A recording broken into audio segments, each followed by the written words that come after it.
Hayi. Listen. Ithini iqala.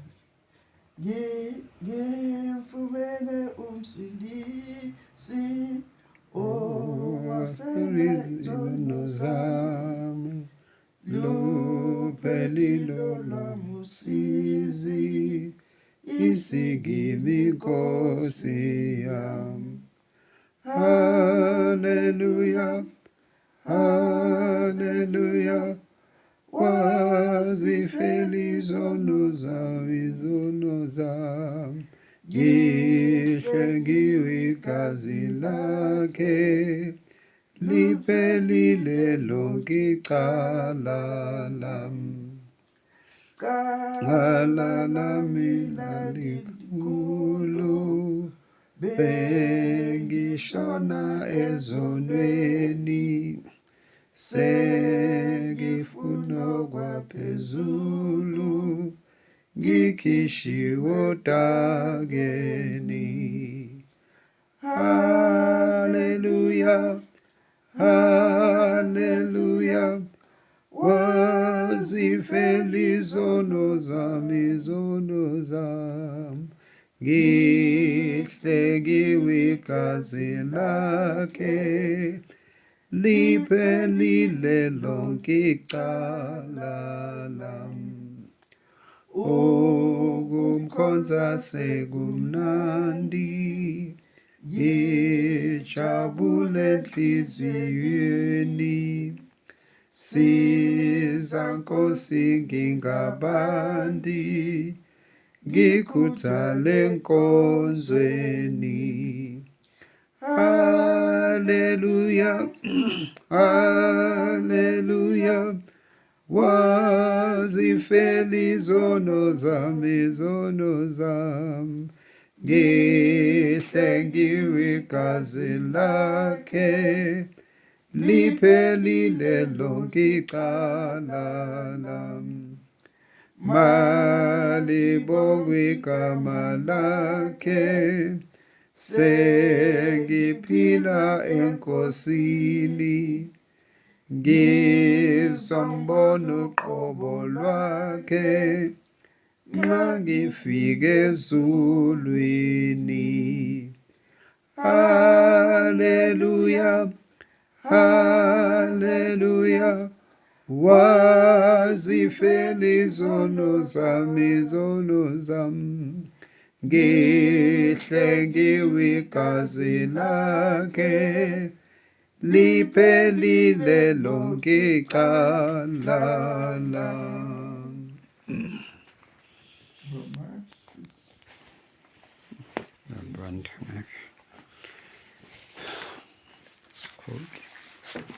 Romans 6.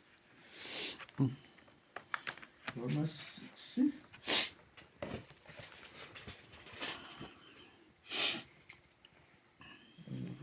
verse 22. Laphansi kwesihloko esithile.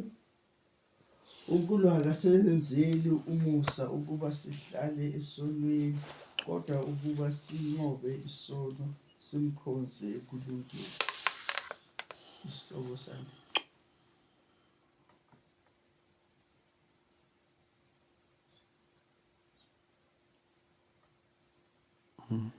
Wathola? Ukuthi ngifihla msudabheka indawo ubona induduza ngenda. Masicela nje ku-22. Kepha manje senikhululiwe esonweni nabangabakhonza uNkulunkulu, ninazo izithelo zenu, kube ngukungcweliswa nasekugcineni ukuphila okuphakathi.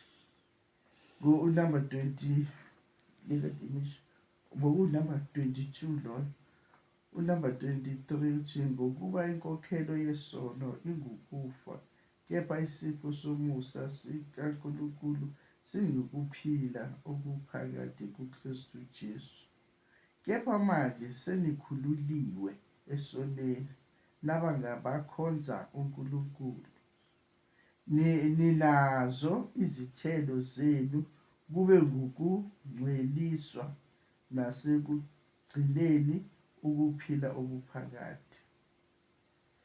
Ukusho ukuthi mase samukele uJesu Kristu sesikhululiwe esonweni, ngoba isono sihlala njalo nje sikhona la kubekwe khona umthetho, nesono siba khona. Ngoba ungena esonweni uma wenqa umthetho bese sokuba yisono. Manje ngithi kepha manje senikhululiwe esonweni nabangabakhonza uNkulunkulu. Sakhululwa esonweni saba ngabakhonza uNkulunkulu. Ngamanye amagama sayeka izono, samukela uNkulunkulu noJesu Kristu noMoya oNgcwele. Ninazo izithelo zenu, kube ngukungcweliswa nasekugcineni ukuphila okuphakathi. Yilezo izithelo sinazo, ukuthi sibe ngcwele, singcweliswe nasekugcineni ukuphila okuphakathi.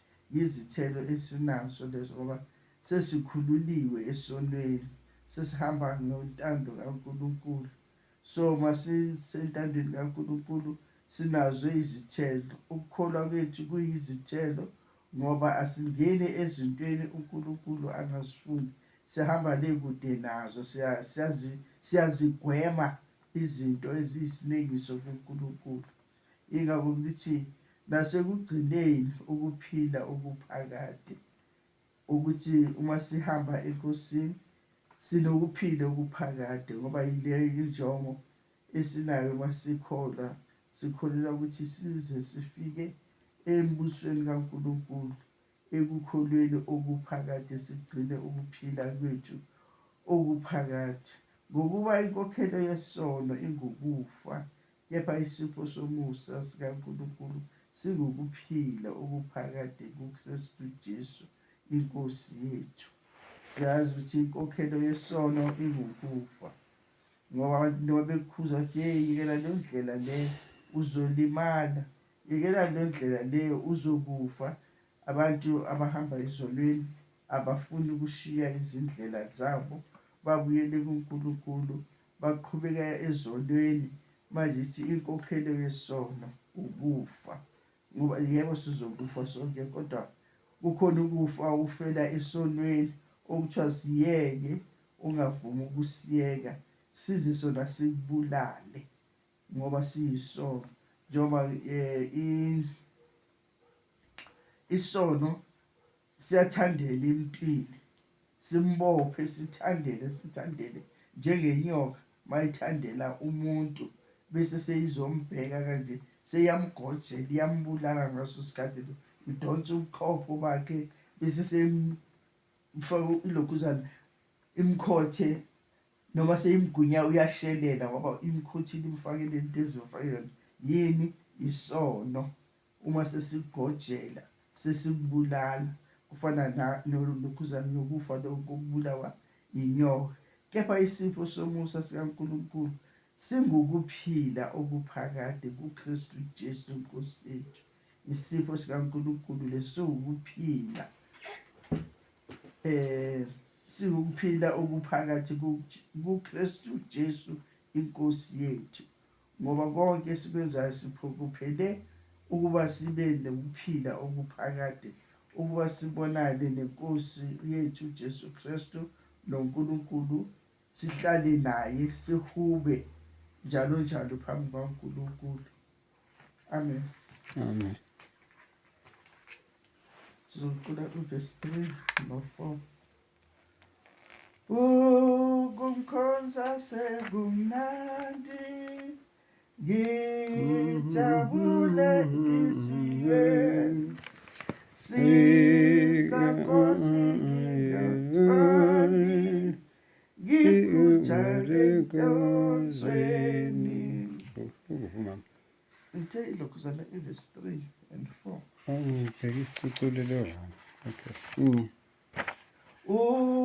Kumkhonza sekumnandi, ngijabule enhliziyeni, siza Nkosi ngingabandi, ngikuthale enkonzweni. Haleluya, haleluya, wazifela izono zami, ngihlengiwe igazi lakhe, liphelile lonke icala lami. Malibongwe igama lakhe, sengiphila enkosini, ngizombona uqobo lwakhe nxa ngifike ezulwini.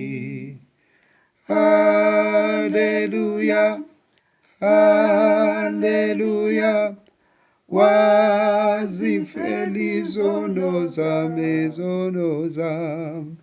ngihlengiwe igazi lakhe, liphelile lonke icala lami.